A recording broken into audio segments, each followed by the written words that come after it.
逆官传出话来，说已经让大皇女去训诫了。大皇女卫心？不好，还请麻烦母亲进宫一趟。按照大皇女的性格，她有可能真的会杀了舒城。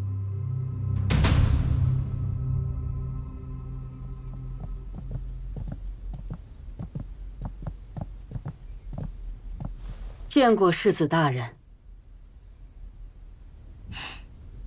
已经是阶下囚了，就别世子大人了。你怎么来了？啊，这里的饭食我清楚，知道你肯定吃不惯，所以我来给你送点吃的。你也不用亲自来啊。同理，没有人比我更熟悉这里了。反正我一个人待着也没事儿，过来陪陪你。不过，你也是挺厉害的，再怎么生气也不能朝堂之上公然抗旨啊。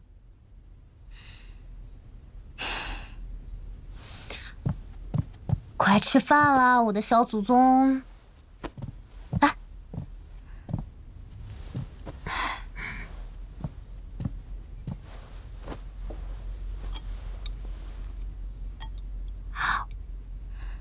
其实我并没有生气。我懂了，你是为了保护他，对吧？若我母亲说要弄死他，那他就一定有办法。而我的办法，就是不让他进舒家的门。情意可见了。就算是这样，你也不能公然挑战皇上的威严啊。这点底气我还是有的。他不会为难我，至少不会伤害我。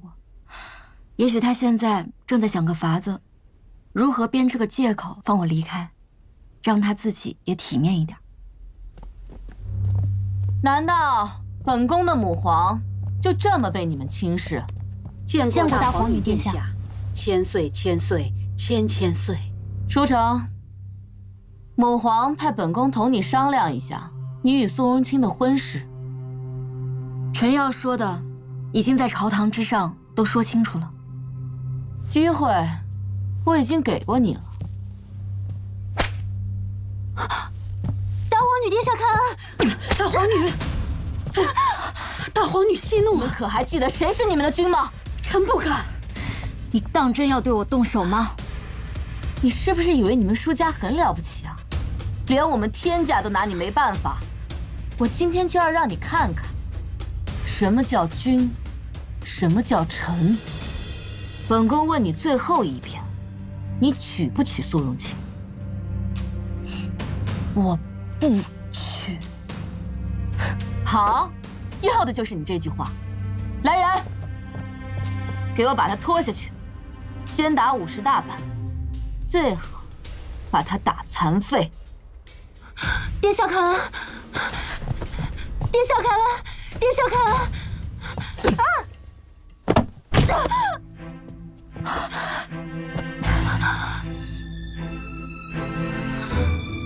本宫连你一起处置。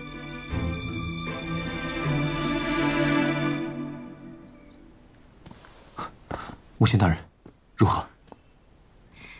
大内官说皇上很累，谁也不见。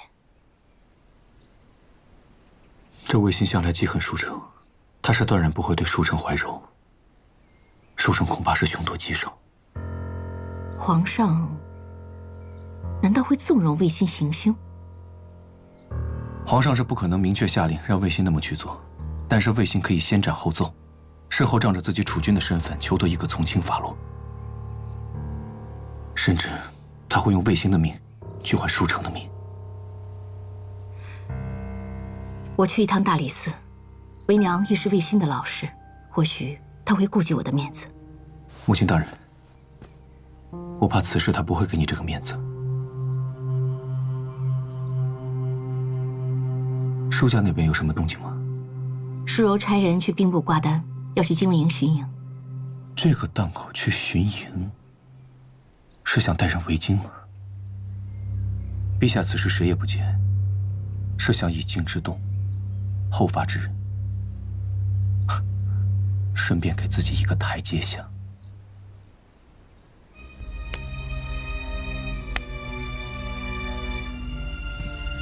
看在我们好歹同过窗的份上，我劝你好好听话。你见我舒家谁低过头？我就知道你不会低头，那我也就不劝了。你没有皇上的旨意，不能处置世家子弟，更何况他是舒城。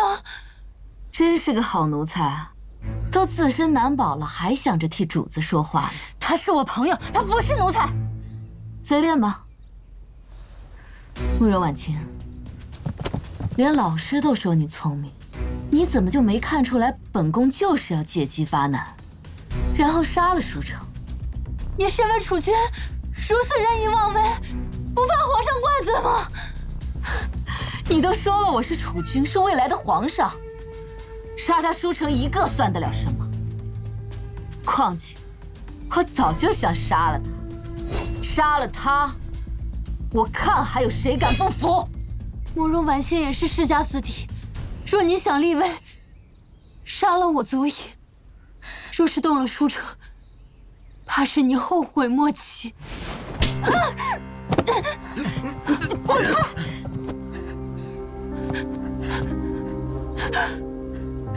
没事，血口疼犯，做你的伴侣习惯护着。正好，那我送你们两个一起。大胆，竟敢前来劫狱！沈从，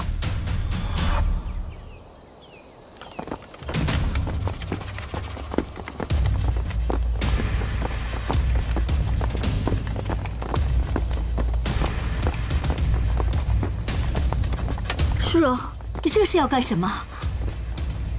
真是没想到啊！如今他真要动我们舒家了，我自然要做一些防范。我们经历了这么多年的风风雨雨，形同手足，他怎会对你下手？这里面怕是有什么误会。跟我入宫，当着皇上的面讲清楚。笑话！当初你们把苏荣清嫁入舒家，不就是为了给他做眼线吗？此刻让我入宫，难道不是自投罗网？你怀疑我诱你入宫？来人，在。要不要跟我一同去精卫司巡营啊？舒柔，不可！你调动精卫司，这几乎等同于谋反。你们下去。是。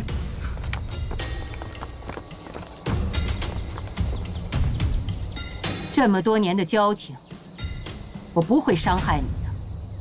你回去告诉他，我只想救女儿，他不动我的女儿，我就不行万难之事。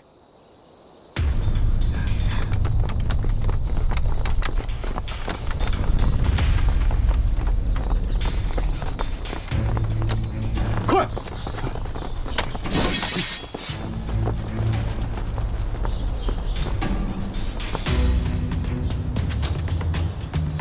大内的侍卫都到了，你快带着婉清走。我看你们往哪儿走。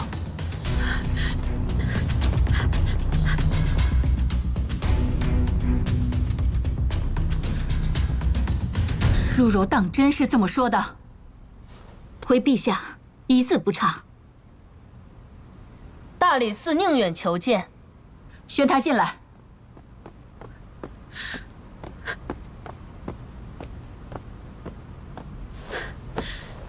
启禀陛下，大皇女在大理寺已经给舒城世子用了重刑，若再不阻止，世子危矣啊！属实吗？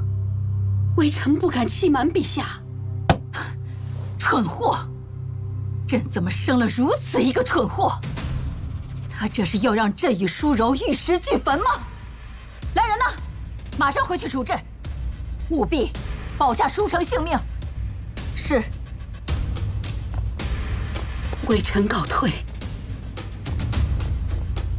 该生的反制，怕是已经生了。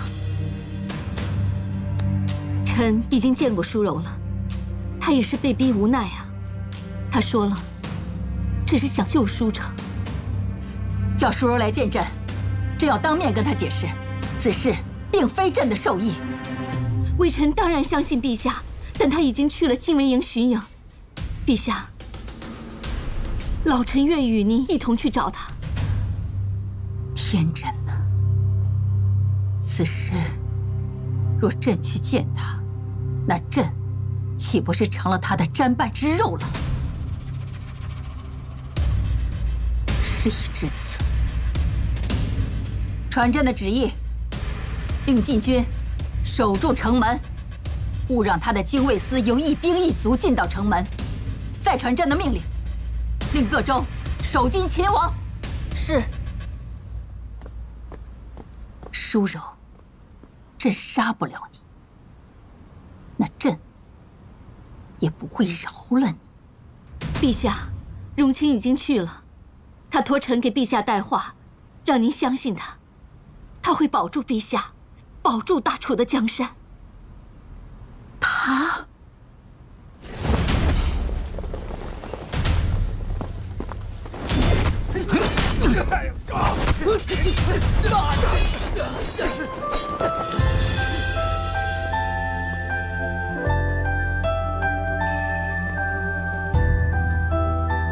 你对他的任何同情，将来都会变成一把利剑，插在舒家的身上。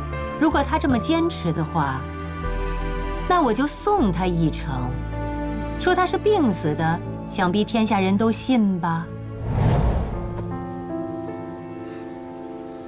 婚我毁了，圣旨我也抗了。我知道，跟我走吧。从此你我再无瓜葛。滚！当真？再无瓜葛，我实在做不到。但滚。碧玉，兄长，我。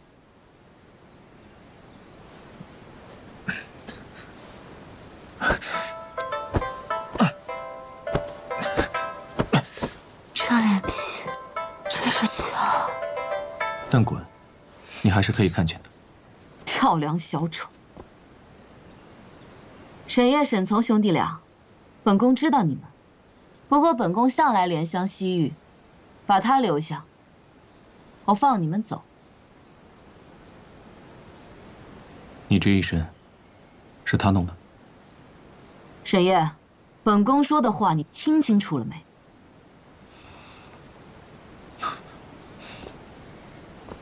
沈烨听清楚了。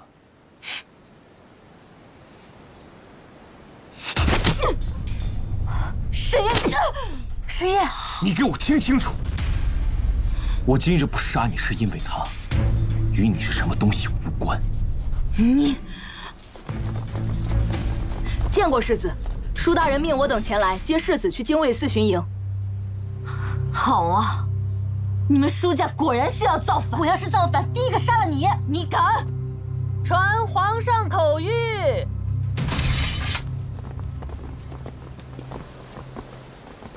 朕听闻世子舒城身体有恙，很是挂念，特令其入宫休养。世子大人，皇上听闻您受了伤，很是着急，太医们已经在宫中待命，随时伺候。皇上是想以我为人质，让我母亲有所顾忌吧？世子说的是哪里话？皇上是真的担心您呐。再说，您现在入宫也是可以缓解当下局面的。还请内官大人转告陛下，我舒城不愿意成为人质，但我也不会去精卫司为难陛下。来人，送我回府。是。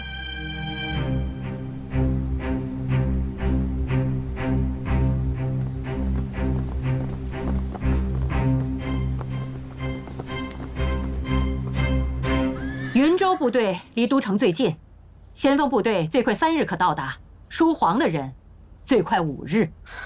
差了2日，这2日我们将会被夹在云州军和御林军之间。如果皇帝在这2日动手，我们恐怕很难撑过这2日的夹击。故而，大人若要以换防为目的进都城，定要兵贵神速。是啊，大人，如今已经过去1天了，还请大人快快定夺。我们舒家世代忠良，没想到皇上不分是非，竟要置吾儿于死地，逼我行兵谏这条路，实属无奈。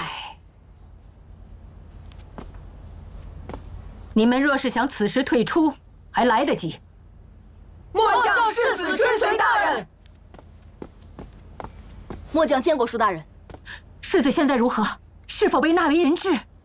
回禀大人，世子并未入宫，而是回了府邸。他既没入宫，也没去精卫营，但也算是出了大牢。这让舒柔师出无名，皇上那边也不好轻举妄动。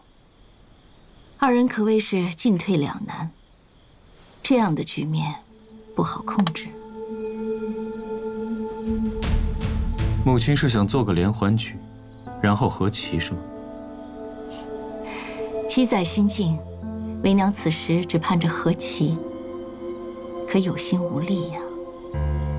书城在逼他们和棋，现如今也是他给双方都留下了余地。是啊，入了宫便是掣肘舒柔，他做不出。去了精卫营，舒柔是无后顾之忧，可他也担心会逼得皇上背水一战，所以打道回府才是最好的办法，也给双方都留下了一点脸面。辰儿聪明又善良，不愿见战事发生。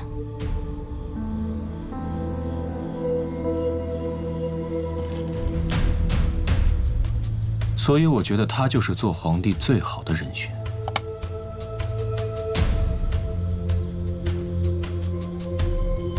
连环局已现，和棋有望了。这连环能不能稳住，还需一个台阶，解铃还需系铃，看你们的了。见过家主，见过兄长，世子主人送信。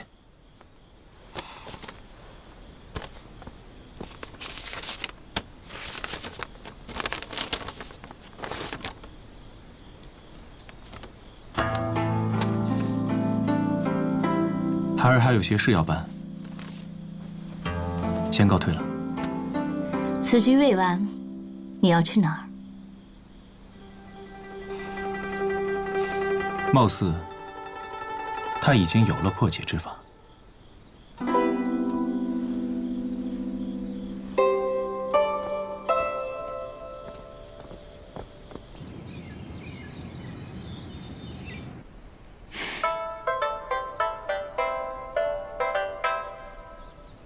没有大碍吧？自从你要堕落，要纨绔，我就没有一天省心日子过，每天不是背这个的，就是背那个的。我是什么，马球吗？疼吗？皮肉伤倒是没什么，可是这里越来越疼了。我本来这里就不是很好，受不了什么刺激，现在每天还要为你提心吊胆的。赐婚你不要，让你入宫你不去，怎么成？抗旨就这么好玩吗？就这么让你上瘾吗？哎呦，整张脸都肿起来了。不过，倒也是对称，不是很难看。走开，走开！哎呀，我就搞不明白了，你抗旨就抗旨吧，那是你的事儿。我就是怎么想都想不明白，为什么每次你一惹事儿，受伤最重的总是我呢？这也是我想不到的事。成，虽然我脑子不是特别灵光，但是有些事情我还是看得清楚的。我其实不是那么委屈，但是我是真的替你着急了。我都说了，这是我想不到的事。我想不到我母亲要杀苏荣清，更想不到苏荣清就是沈烨。我以为我舒家此时势头正盛，抗旨不会闹得太大，谁知道搞成了现在这样。我觉得你想不到，只是因为很多事情你掌控不了。我不是说你没用的意思啊，但事实就是如此啊。虽然你贵为第一世子，但是很多事情你就是……启禀世子，凤楼沈公子派人送来请帖，说是凤楼即将重开，请世子赏光。可惜，这都什么时候了，居然还重开凤楼？我安排的，走吧，我们现在就过去。什么情况了？你还逛欢楼？我能不能不去啊？今天可能是不宜出门，要不你看看黄历。你放心，我都安排好了。这一次，我要做一些自己能掌控的事。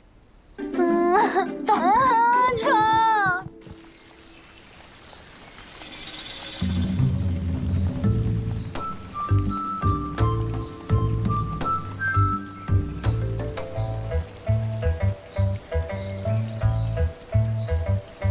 天气转凉了，兄长还用药膳？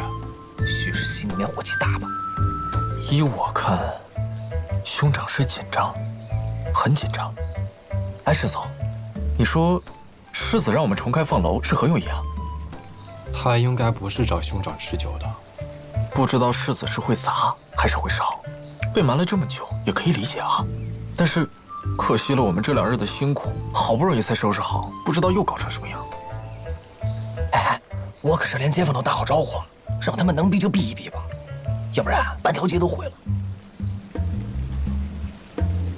哎，要不咱们也避一避吧，让他们自己说，然后我准备个餐，然后你呢去洗衣服，沈总去谈那位3小姐。哎呀，你又出不了事儿，有你没你差别不大。他的意思是，这种场面，他也要看看热闹的。也是啊，我连零食都准备好了，这种场合不开白不开。你们怎么能这样？难道要等着他看咱们兄长笑话吗？那你走开，你的位置比较好。那不行，我这个位置正对着兄长，不管他们是吵架还是打架，我看得最真切，才不给。虚伪。沈总，你呢？我这个位置挺好的。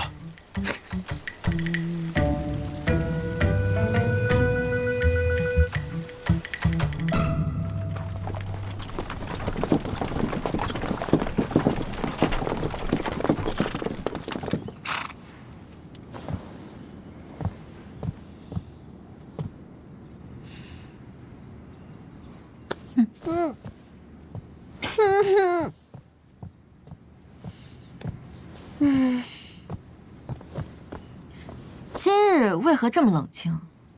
启禀世子，前后街道已经封闭，行人极少，未见可疑之人。人家猜得到你要来，所以也不想把事情闹大吧。不闹大一点，岂不是白来一趟？你又要搞什么事情啊？你在这儿等着吧。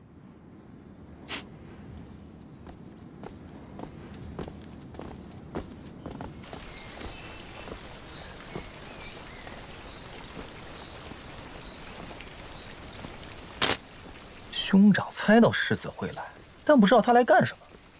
我想，根本就不会吵架，直接开打。哎，我们要不要设一场赌局？如何？你小子胆子越来越大了。哎，你就说赌不赌吧。我赌世子会动手。哎，外面好像有动静了。那么彩头是什么？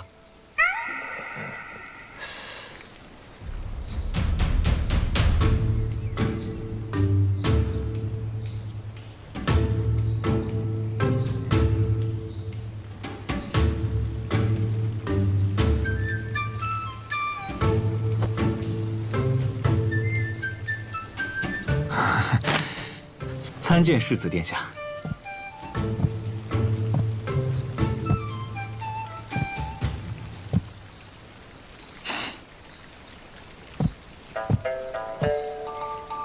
我该叫你什么呢？沈烨，还是苏公子啊？你喜欢叫什么都行，实在不行的话叫我舒审视也可以。我来这里找你，是为了告诉你，我们之间的婚事还是要继续。你猜到了吧？猜到了，但这事儿肯定没这么简单，对吧？对啊，这么简单的话，很难让所有人都满意。世子果然不同凡响，不吵不闹也不生气，完全不按常理出牌。刚刚是谁说世子一定会动手的？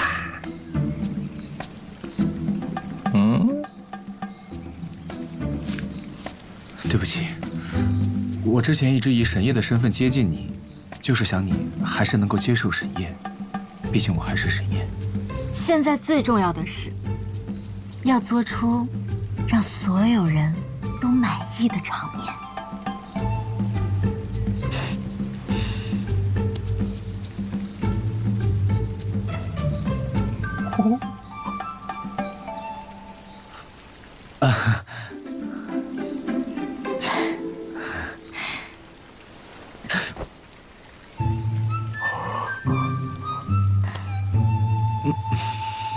就这么办吧。我请了些观众，帮我个忙，舒审视。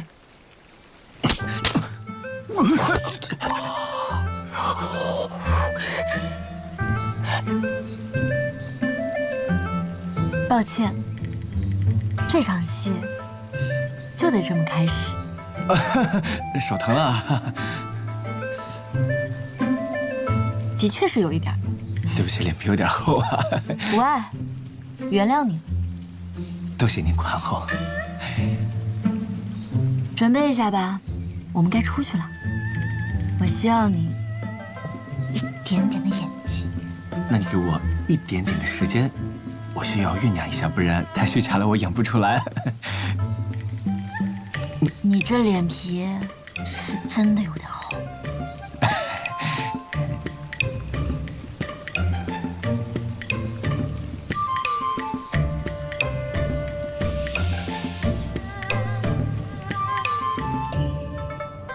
他还真是客气，新开业的时候请我们，现在重新开业的时候又请我们。说是请，但这一次是派府兵来请的，有点像绑票啊。他刚抗旨，舒大人又在禁卫营巡营，形势复杂呀。总不至于是想拿咱们做人质吧？做人质？阿成，给世子大人请安。辛苦你们了。不辛苦不辛苦，喝个花酒有什么辛苦的？抱歉，我与凤楼的沈老板有了点摩擦。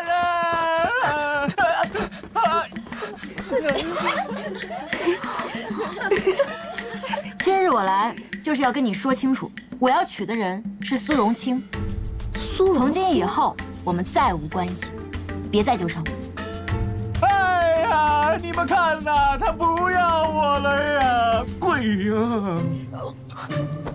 哎呀，各位街坊，各位贵人呐，你们看他不要我了呀！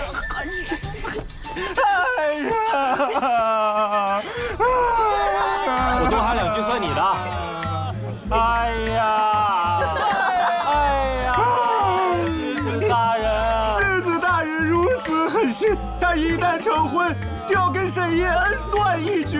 世上怎会有如此负心薄义之人呢？哎呀！沈烨的一颗真心都献给了世子殿下，让我当麦当小事都是可以的。世子大人又何必如此绝情呢？哦，原来他是为了先做个了断才抗旨，也算是有血性。是啊，他怎么可能为选一个小官而放弃苏公子呢？是啊，吃不成花酒，但有戏看，也不错。演怎么样？放开我吧。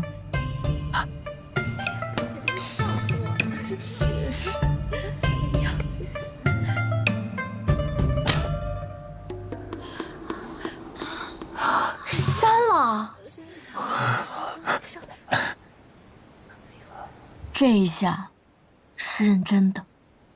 即便你以苏荣清的身份嫁给我，你我也形同陌路，别再碰我。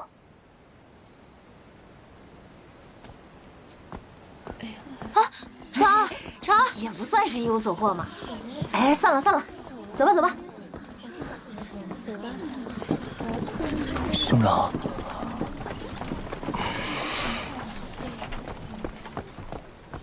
兄长，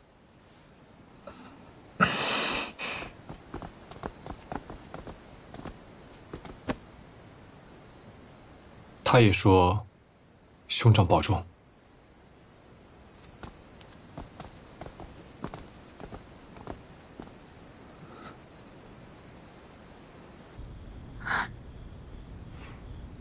有话就说。你最后那一下，认真的？我不知道。你悔婚是为了不想让沈烨有性命之忧，但是没想到会变成这个样子，所以你就只能利用沈烨小官的身份唱出戏，对吧？如果不能回到原本的样子，那就将这件事情大事化小，变成一次胡闹。我舒城因为一个小官，一段风流韵事而悔婚，是糊涂，是不成器，但不是对皇上的大不敬。如此一来，皇上才有台阶下，我母亲也就只好收手。巡营就只是一次巡营，等他训斥了我，这事也就了结了。明日一早，这件事情就会传遍整个京城，毕竟那么多人做主。可是沈烨呢？她要嫁过来，那我就只能恨她，厌她，远离她，让她的心越来越凉。也只有这样，我母亲才能安心，她也才能活得久一点。你这个世子做的还真是不容易。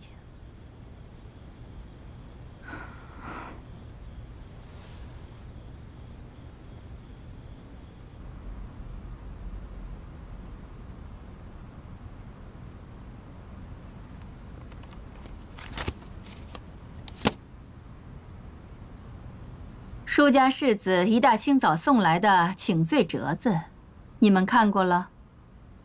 礼部、刑部，还有大理寺，你们怎么看？舒城世子解释得很清楚，他并非存心拒止抗婚，只因儿女情长，一时冲动。微臣认为其罪可恕。依法度，世子确有欺君之嫌，但从奏折上看，悔过之意真切。微臣以为交由舒柔大人多加管教即可。昨晚世子去过那座欢楼，与那小官说得清楚。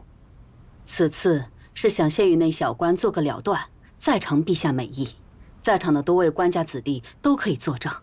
谁在年轻的时候不做几件糊涂事啊？只要他不是真心的欺君抗旨，朕就不会为难他，更不会为难舒家。微臣相信舒柔母子必会感念陛下宽宏。如此看来，倒是有可能会委屈苏青母子了。舒城是微臣的学生，也算是看着他长大的。这孩子虽然顽劣了一些，但本性不坏，微臣母子不会计较。启奏陛下，巡营司传来消息，舒大人已经回城了。哦，他带了多少人？只带了一队侍卫，想必是舒大人巡营结束，连夜回了城。他要进宫吗？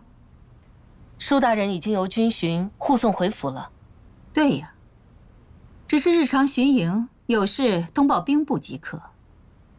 至于这请罪的奏折，就交给礼部去批阅吧。都退下吧。是。苏青，臣在。如此看来，万事皆是小事，只有孩子的婚事才是大事。你回去好好准备，这杯媒人酒，朕还是要喝的。是。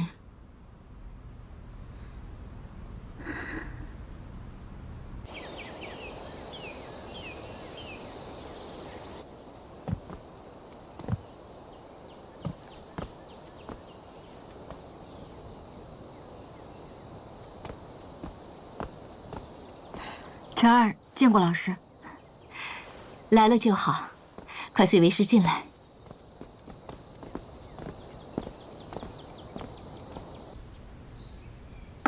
陛下和大皇女已经到了。身为臣子，竟然让皇上等，容我当面向陛下谢罪。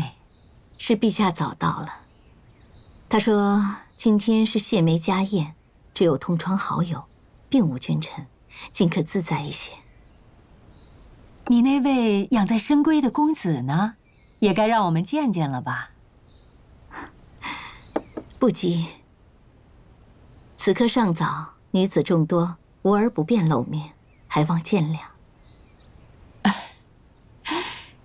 苏家的家教还真是严呐，成儿，你说是吧？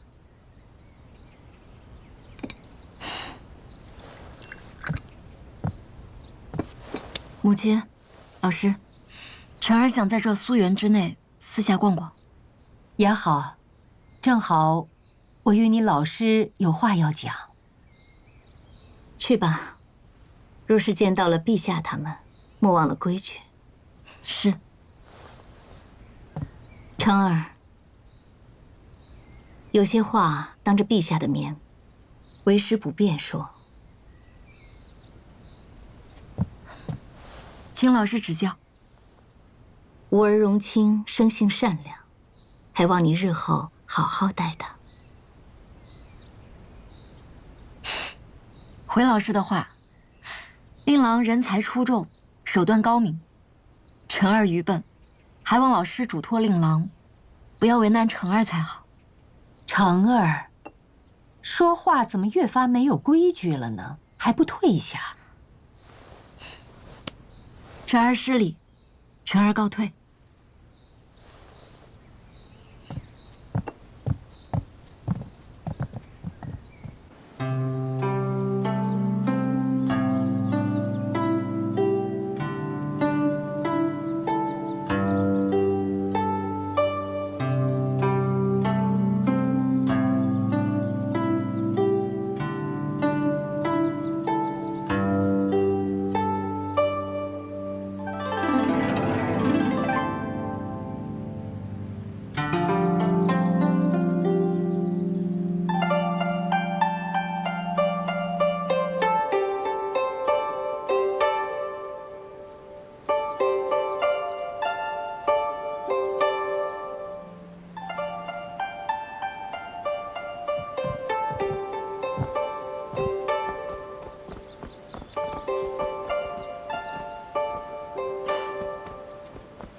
见过大殿下。见过大殿下。陛下正在听琴，任何人不得打扰。是苏荣清在为陛下抚琴。他不是说女子众多，不便露面吗？你这个未婚夫不简单啊！等等。大殿下还有什么要吩咐的？我有几句话想和你说。跟我？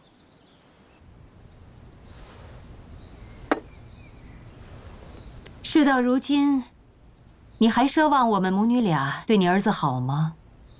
成儿是我的学生，而你我二人几十年的交情，也不虚假，只当我有求于你们舒家。那我也不说假话。咱们自幼相交，可是到现在我还没有见过你家公子的真容。原以为是苏家家教严格，公子不谙世事，可没想到他深藏不露，一鸣惊人呐。奚落的话就不必说了。不是奚落，他的确有本事。这一届的花魁应该是他吧？真有趣呀！我们舒家竟然娶了一位花魁。他对成儿绝无恶意。恶意与否，我不知道，但深意是有的吧？而这份深意到底承自谁？你，还是皇上呢？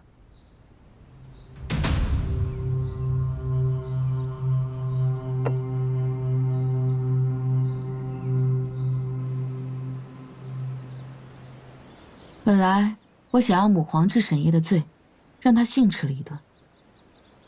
一直不知道这家伙有什么来头，直到刚才，我看到了苏荣清的脸。初见的时候，我比大殿下要惊讶得多。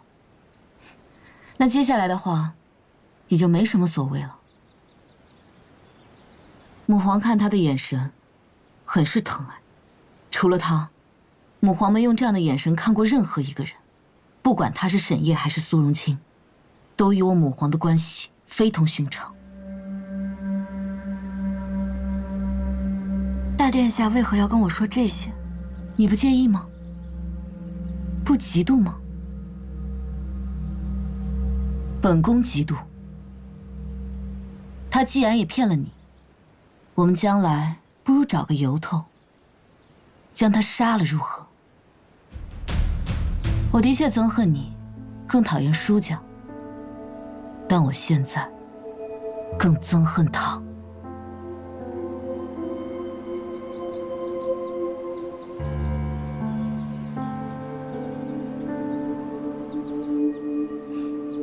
你的棋艺精进了不少，隐隐有你父亲当年的影子了。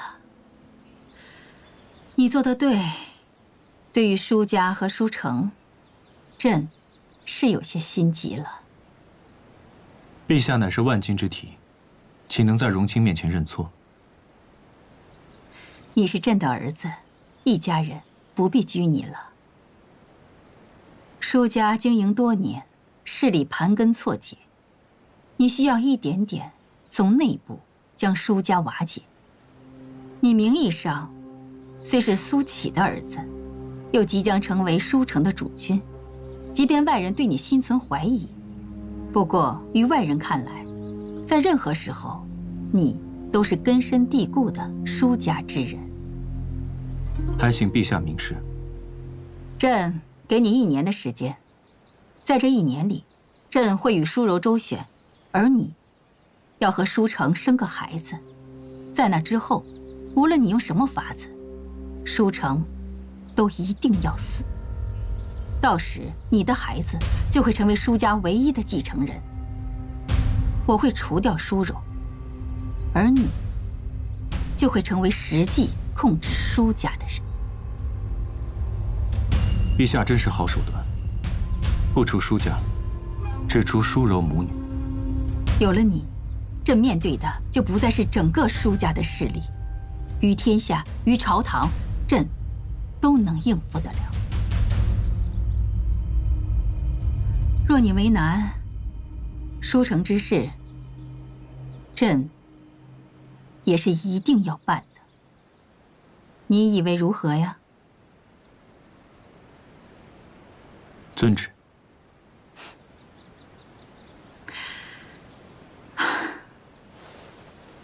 好了，也该去见见他们了。陛下先请。朕与你一同去。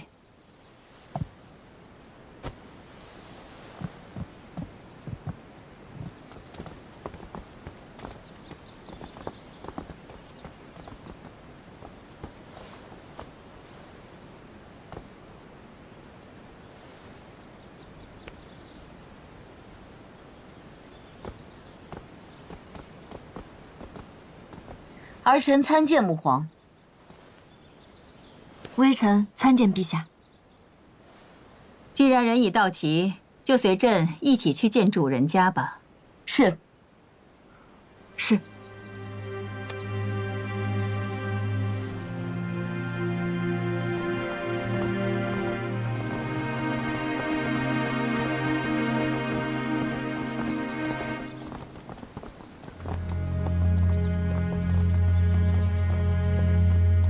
此时，有嫉妒的感觉了吗？你这么聪明，难道看不出他与我母皇之间的关系吗？他的事与我无关。我不聪明，我笨得很。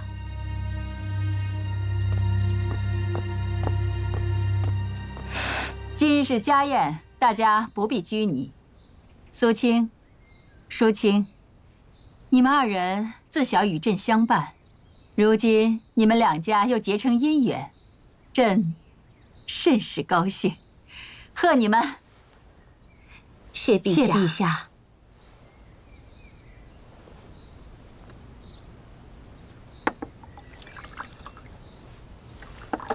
成儿，微臣在。礼部下的礼单是按皇子的规仪，陛下不可，这是僭越，请陛下收回恩宠。朕意已决，都不用劝了。成儿，朕望你成家之后能与荣卿好生过日子。荣卿，小人在。允你一个心愿，朕定尽力帮你达成。多谢陛下。可小人的心愿刚刚已与陛下说过，小人只想与世子殿下好生过日子。好啊，孩子们心意相通，正如咱们君臣同心，朕心甚慰。这就吩咐礼部赶紧安排，让他们二人早日成婚。谢陛下。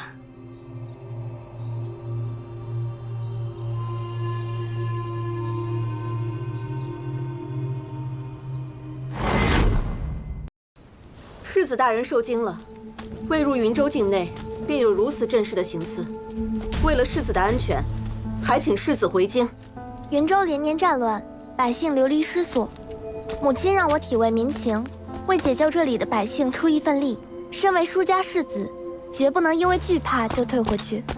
禀世子，上有人存活。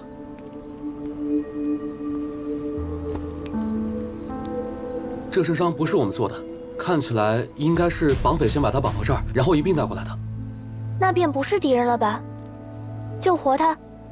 此人身份不明，世子……那也不能见死不救啊。是。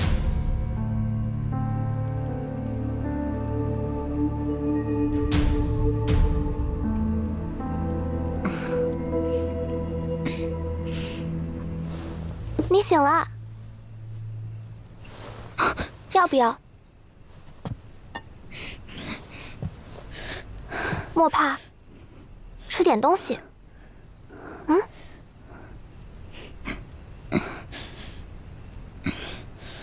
你先吃。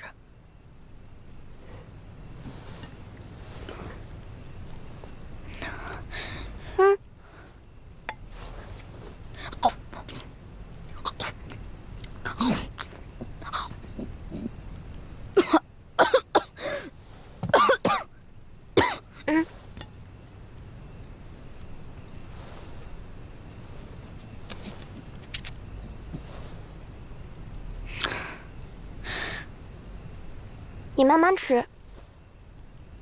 你家在何处？我送你回去。无家可归。哦，大夫说你没有伤及内脏，还有的救。绑了我的那些人，都是你杀的。你就是舒城吧？不，我是来出游的。云州可不是一个游玩的好地方。多谢大舅，还你一个人情。你若是舒家的那个人，赶快回楚都吧。你怎知我是舒家的人？行刺你的人是君子堂的人。那个专门出杀手的地方。我从那里逃出来的时候，我听他们说，这一次他们的目标就是舒家人。君子堂的人说，只要杀了你，不计任何代价。看来有人不想让舒家插手云州的事啊。你还想留在这儿？我来这里是希望能够多救百姓，我的事还没有办完。别以为现在有人护着你，君子堂的人手段多得很，防不胜防。那又如何？我得去做我该做的事啊。你才几岁，好大的口气！我虽然年纪小，但也知道，有些事我必须去做。即使此去无回，但也不负本心。我命人送你出云州，再给你银两。你好好过活吧。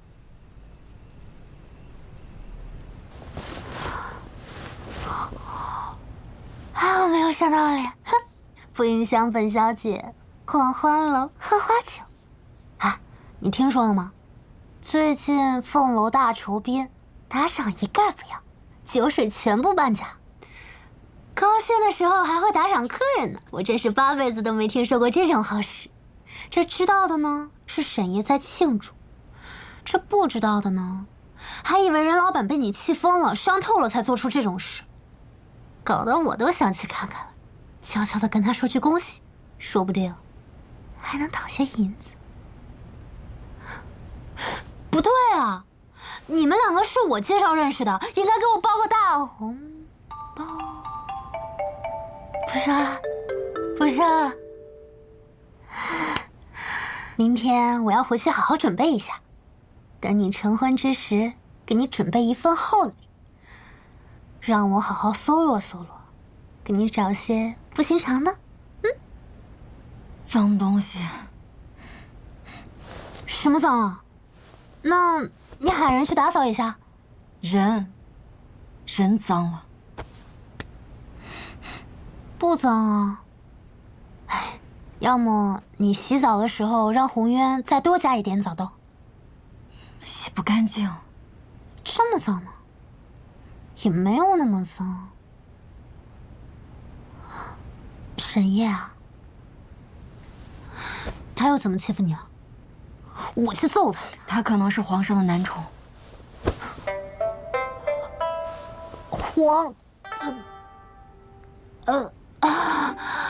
那皇帝对你还真是好啊，男宠都跟你分享。真的假的？看样子，似乎是真的。我们收场啊，还没成婚呢，就戴了顶绿帽子。这儿，我是不是说错什么了？长儿。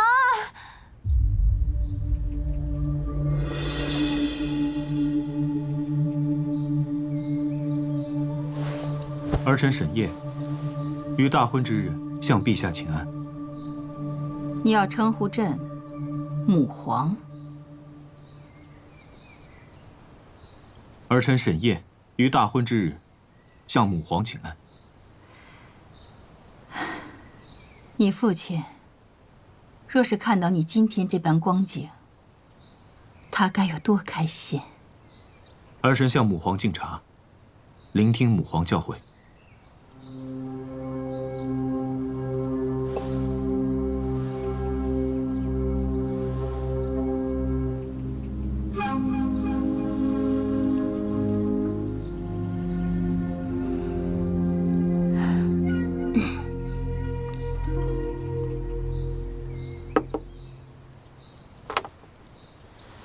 快起来！若是寻常人家，此刻定会叮嘱你，与妻主相亲相爱，事事先为他考虑。不过这些话朕不能说，这些事你也不能做。母儿长大了，凡事要替朕分忧。记住，他们母女2人是朕的敌人，也就是你的敌人。你要利用舒城，掌控住舒家。等时机成熟，你与朕里应外合，将他们一并处置，不留后患。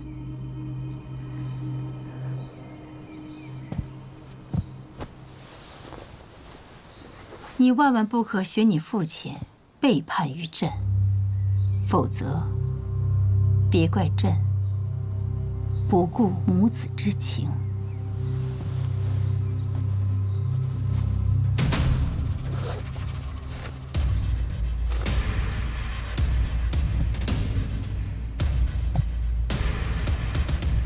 沈烨明白，沈烨永远都会听陛下的。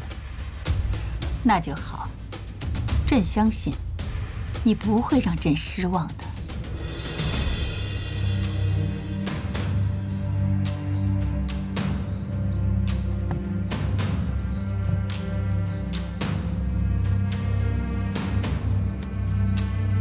荣亲，谢过母亲。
见过家主。母亲。你们都下去吧。是。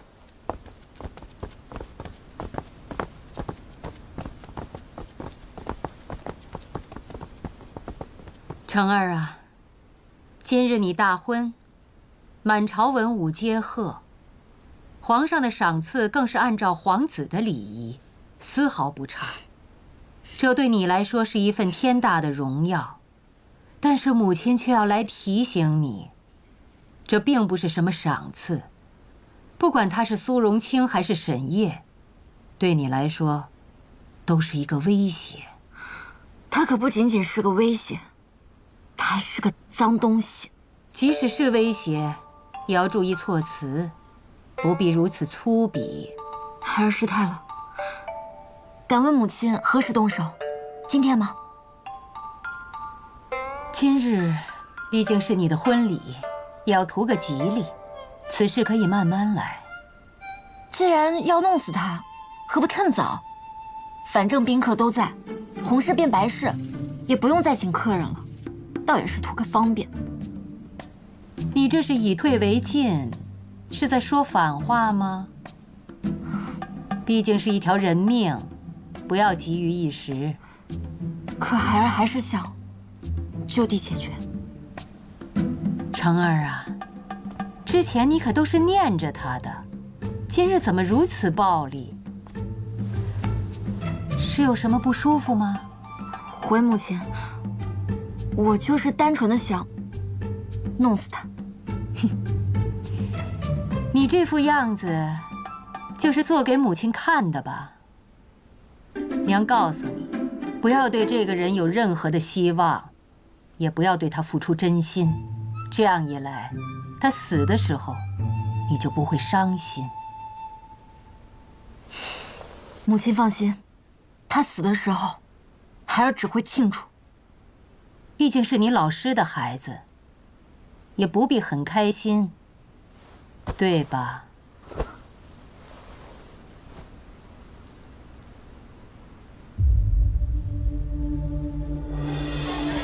喜轿来了！是啊，看看，哎呀，这喜轿真够气派的呀！是啊。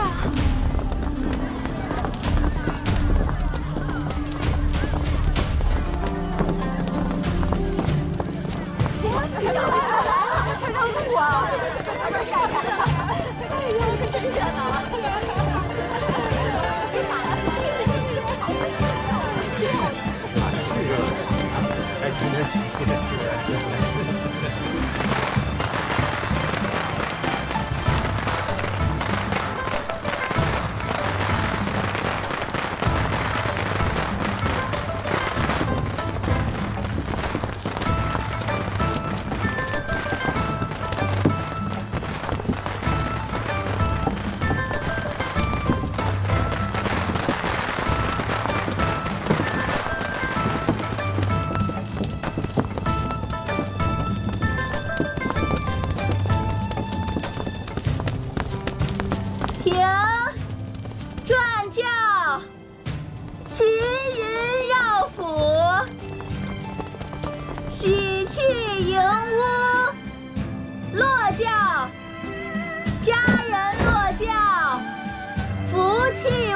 签。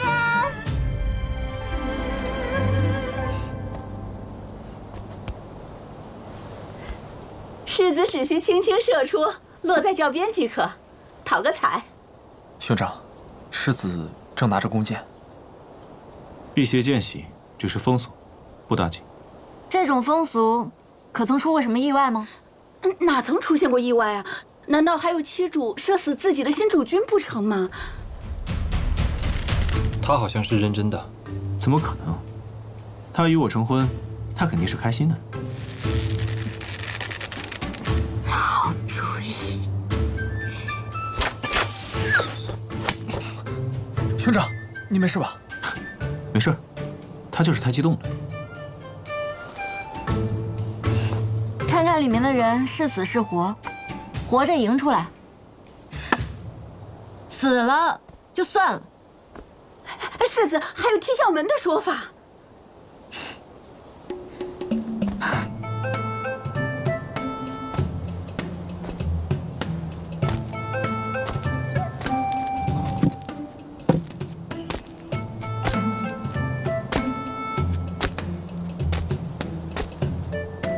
苏公子，有请了。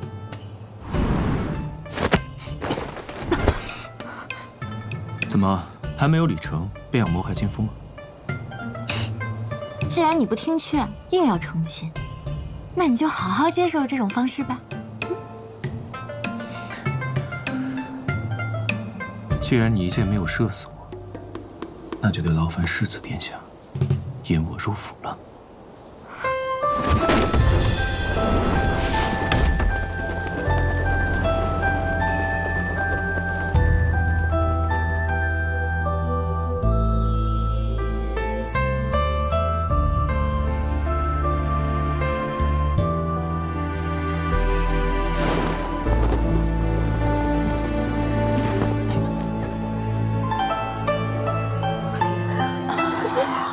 见过母亲，太离谱了！哎呦，既然礼已经成了，那就迎新人去前庭吧。是。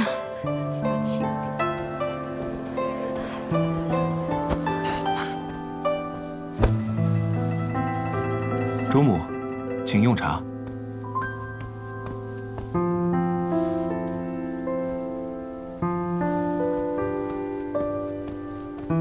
成儿的父亲常居云州，有些话就由我来说吧。你入了舒府，就是我们舒家的人了。以后你二人要和美，你要体贴照顾你的妻主。谨遵主母教诲。送新人入洞房。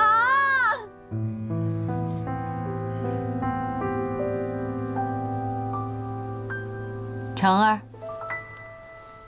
随我去招呼客人。是。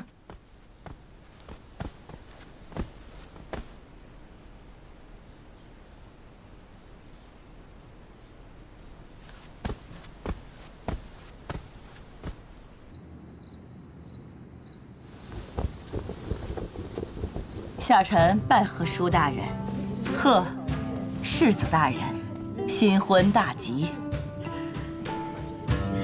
哎，你们家那位三小姐没有来呀？啊，回舒大人的话，那孩子本来是一定要过来的，可昨日突然生了急症，没这个福分。改日，下臣一定会亲自带她登门谢罪。哦，那便是可惜了。原本，他和我们成儿可是最要好的朋友呢。飞鱼，哎，贺世子大人和新主君百年好合，早生贵子。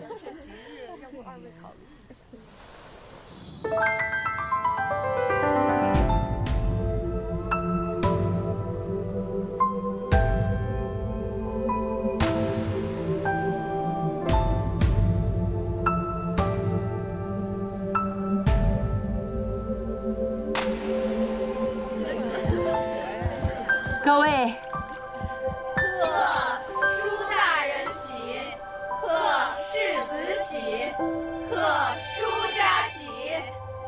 请。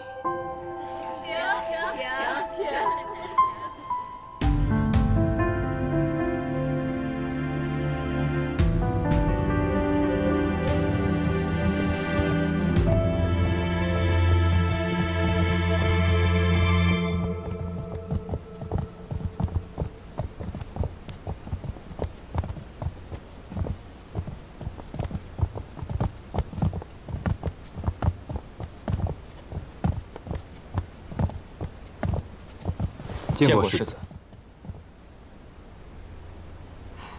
你们在这儿干嘛？兄长让我俩在此地迎接世子。用不着你们，我自己进去。你都下去吧。见过世子。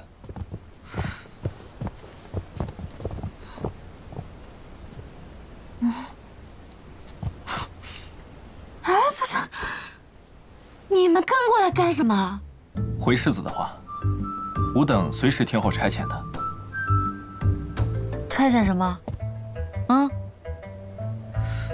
还是你们想听见什么？无耻！你们都下去吧，也请世子把你的人也都撤下去。这好好的洞房之夜，舞刀弄枪像什么话呀？府兵听令，全部都撤下，本世子不要。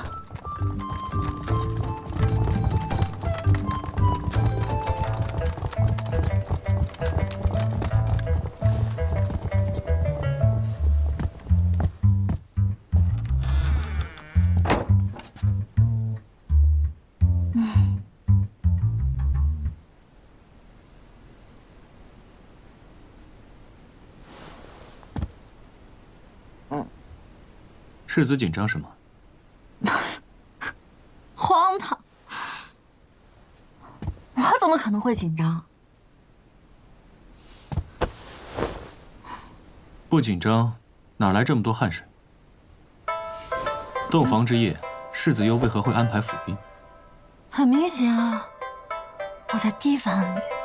是告诉别人，告诉家主，你在提防我？你干什么？与世子共饮合金酒。我刚才喝的有些多了，你这杯我不想喝了。这杯酒我等了许久，怕是由不得世子。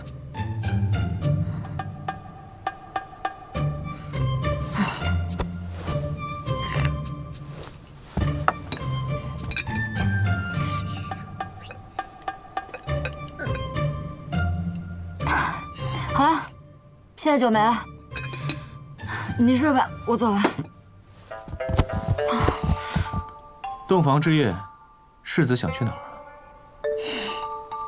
难不成你真想跟我洞房啊？我告诉你，休想！别的事情都可以听你的，但这件事情不行。你以为你自己是什么货色？难道你还敢对我用强啊？那世子就看沈夜敢不敢对你用强了。你要干什么？还请七主帮我摘掉面纱。你想得美！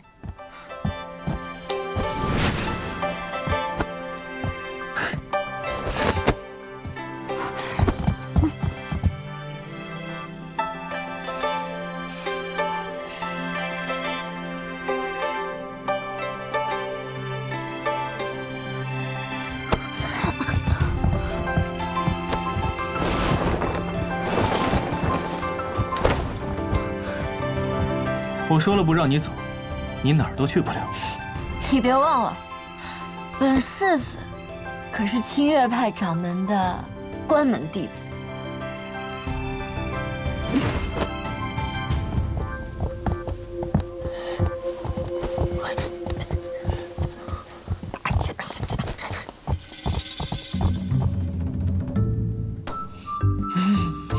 知道本世子的厉害了吧？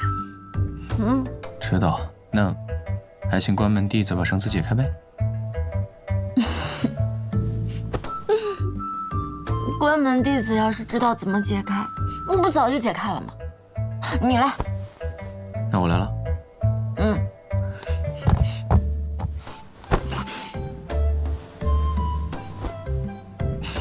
你是故意的。你冤枉我了。那我来。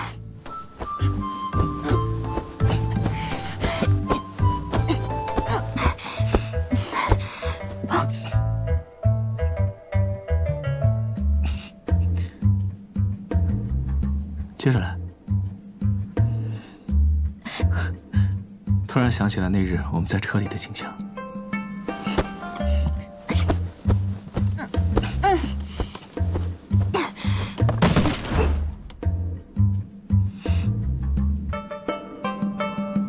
怎么又没动静了？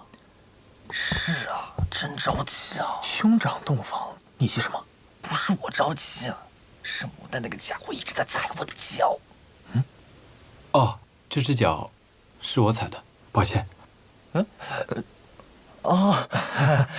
牡丹的意思是打死他都不知道你会来。我是担心兄长有危险。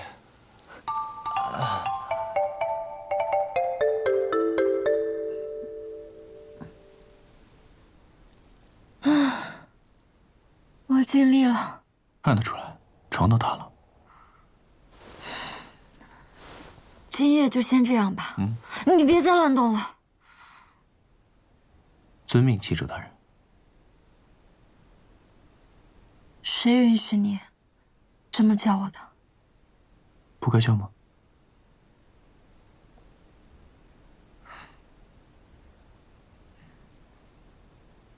算了算了，我困了。就这样吧。行。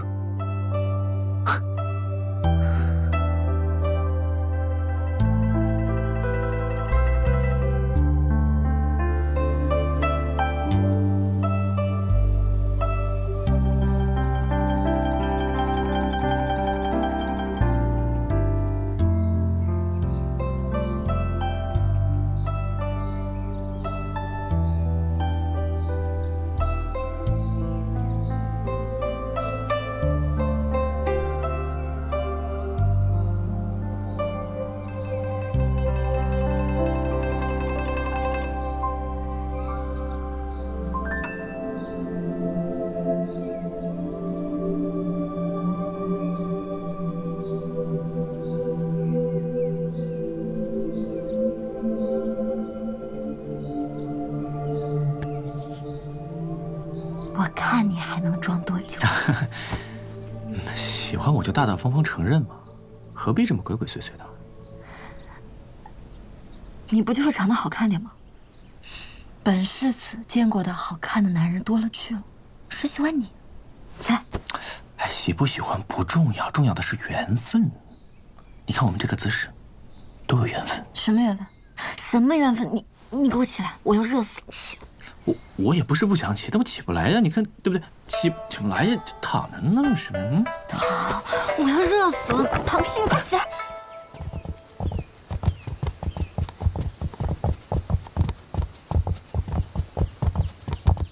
请世子主君洗漱。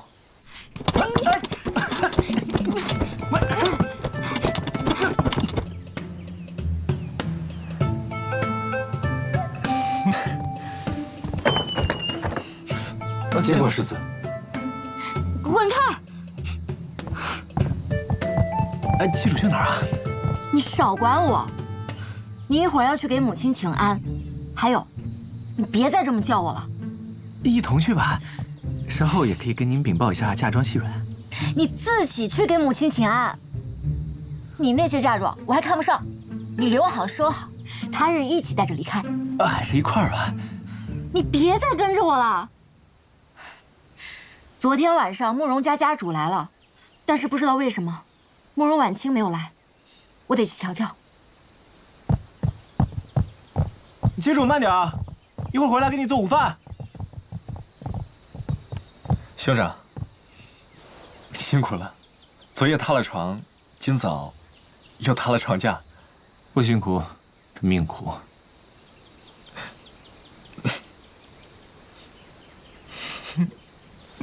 啊，帮我换张新床。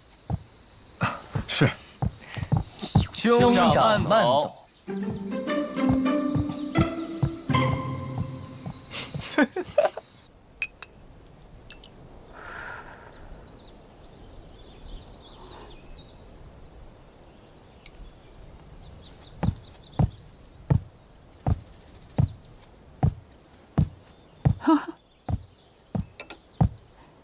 荣卿见过家主大人。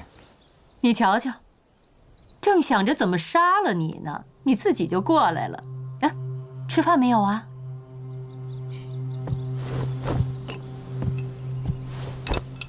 原来家主是因为这点小事心烦，那是荣卿的错了。至于吃饭嘛，我还是想等世子一起，请家主训诫。哟，谈得上什么训诫呀？无非就是希望你多为舒家分忧解难。家主是想让荣卿出谋如何除掉我自己吗？有劳了。荣卿是苏家的独子，贸然除掉，恐怕家母不答应。那必然不答应。荣卿身份古怪，还背靠皇上，其中轻重也需掂量。说的是。还没搞清楚杀你的时机在何处。最重要的是，荣卿刚与世子成婚，还舍不得死。只要我不想死，我怕这个世上没有谁有这个本事。那就要看你如何在舒家自处了。你若真是迷惑了成儿，令舒家危矣，那我也是不答应的。安分一点儿。你还能活得久一些，说不定荣卿能与家主找到另外的法子，让彼此都活得舒心一点。哦，那就要靠你多多费心了。荣卿定不负家主所望。你还真是个有趣的家伙，那你要快一点哦，我可没什么耐心。必然。见过家主。何事啊？慕容府着人求援，说是世子正在大闹。哟，我怎么把这事儿给忘了？这可怎么办呀？慕容婉清已经病入膏肓，也就这1、2天的事了。那天我怕冲撞了你们的喜事，所以就没有告诉成儿。无妨，那荣卿先行告退。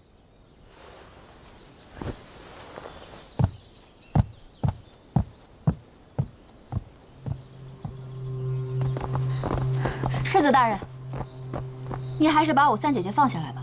走开，别碍我事，我要带她去看病。世子，我们已经请了很多名医，都瞧过了，这孩子撑不了几天了。我信不过你们，你们巴不得他死。走，世子，这孩子熬不住了。您刚刚成婚，莫要冲撞了您啊。成儿，母亲说的对，你将我放下吧。要死，我也得死在家里才行。你送我的礼物我还没有收到，你不准死。来人，将我三姐姐送回屋去！你敢？谁敢拦我家妻主？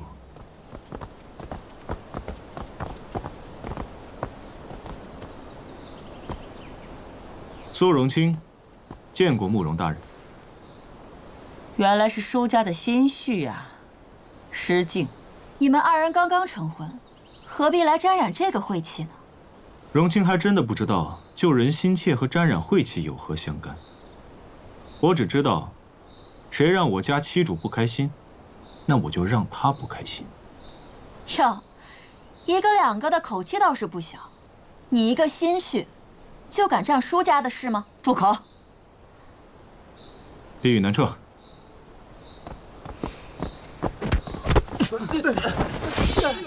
没想到啊，苏苏大人的独子，竟也有这般手段。真要是出了事情的话，我会让你们一家都给三小姐陪葬的。七主大人，走吧。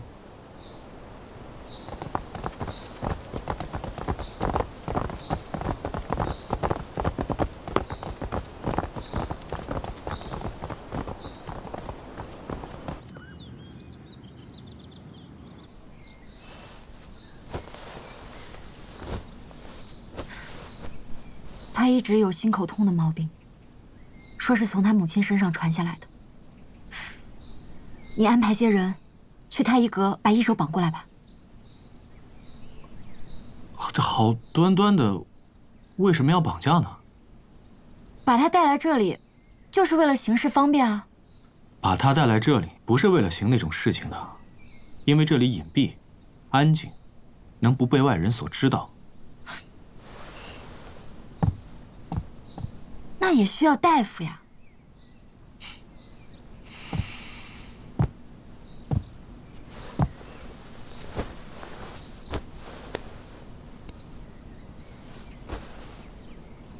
你会医术？我不会，只是有一个略懂医术的朋友罢了。都这个时候了，你还敢开玩笑？你是真有胆量。且先让我试试嘛。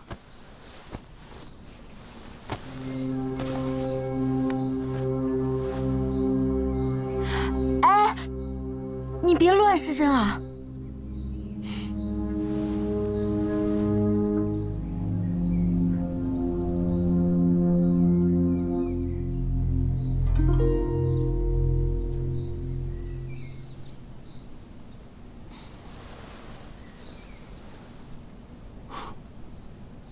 无寒毒，看来得动用那件宝贝了。切主大人，可知道冰残破吗？知道，天下至宝，皇上那里有一枚，我去求他。求不来的，那是他留着给自己续命用的，谁求都没用。那我就去偷去抢。反正我要弄过来。家主大人没给你讲过，舒家也有一枚吗？从来没有。也是，偷藏了皇家的宝贝，也确实不能轻易提及。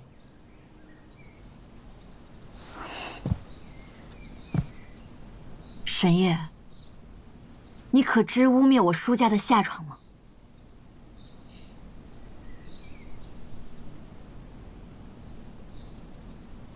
好，我去求我母亲。也求不来。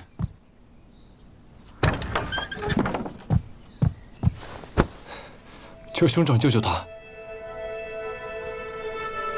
你何时对他是这般心思？之前你可是连面都没露一下。他不能就这么死了。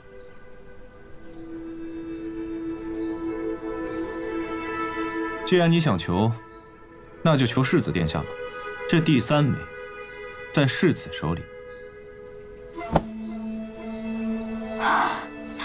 沈夜，我要是有的话，我在这跟你废话呢。若是你有的话，你会给他用吗？这还用说吗？我当然了。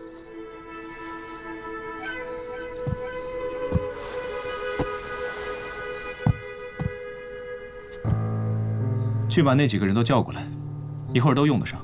快去。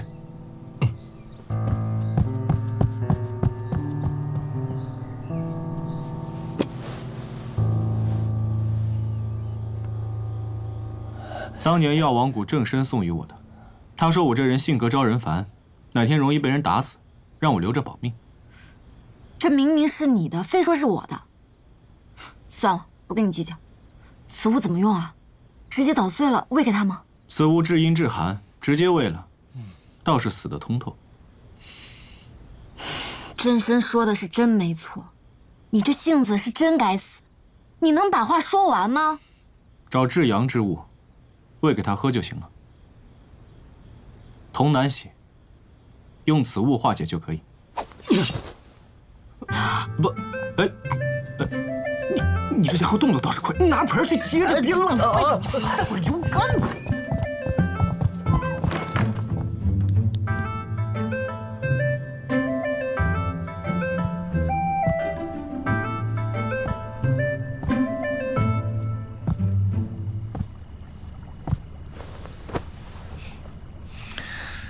外面天这么冷，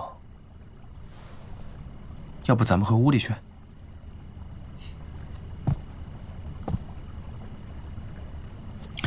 哎，也能理解，那般血腥的场面我也见不得。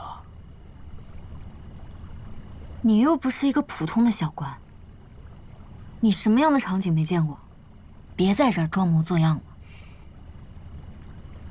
这般咄咄逼人。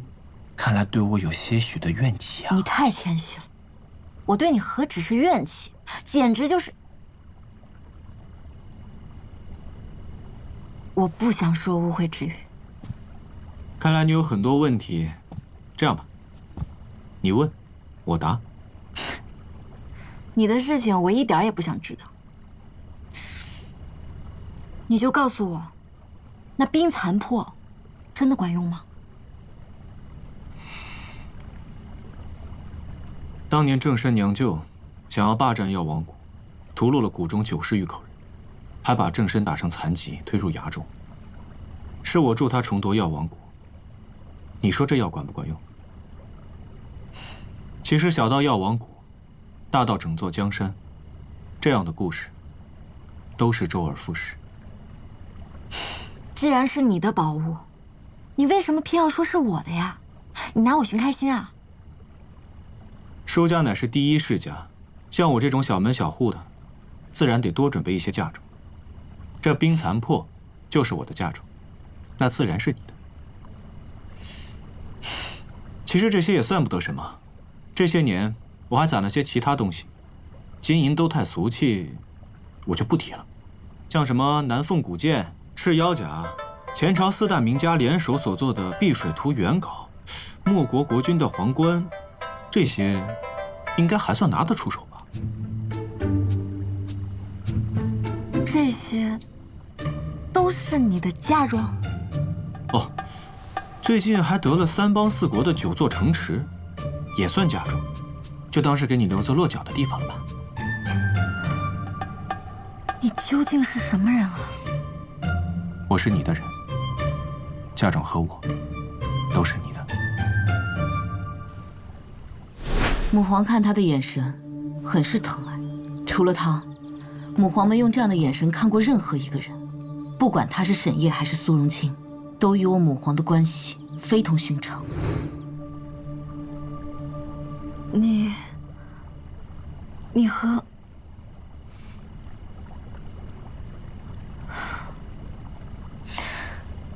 算了。兄长，兄长，沈从他啊，我知道，失血过多晕过去了吧？啊，先扶他回房间休息，一会儿你们都过来。是。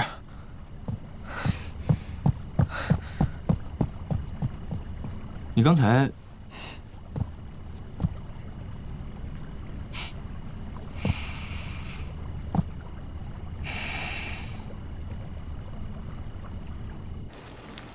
这冰残破真是奇物啊！加了这么多血，竟然都煮不化。是啊，沈从真是尽力了。是挺努力的，都不找别人帮忙。那下面该哪位出力了？哦，兄长见谅。我在大安国的时候，从了9公主。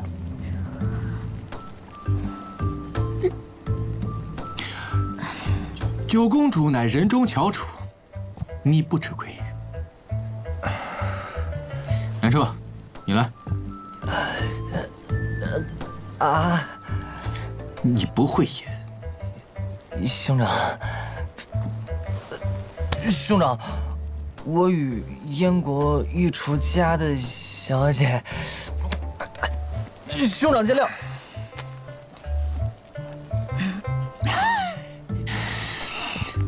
般配，咱们一个个都挺有本事啊，现在才告诉我。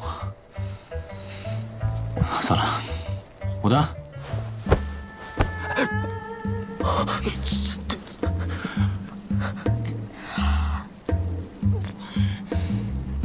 我原先以为你是最让我省心的那个，没想到你不鸣则已啊！没想到在最放心的环节出了问题，我真的是……我去寻几个人来。来不及了，一会儿血都干了。你们世子息怒。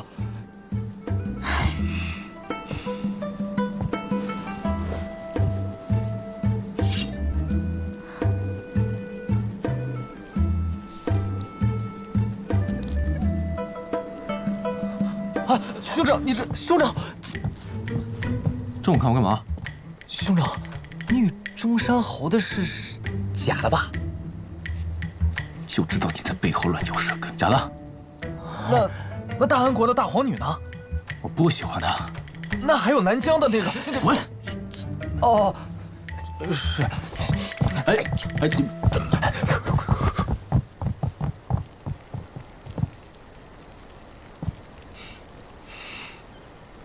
区主有什么想问的？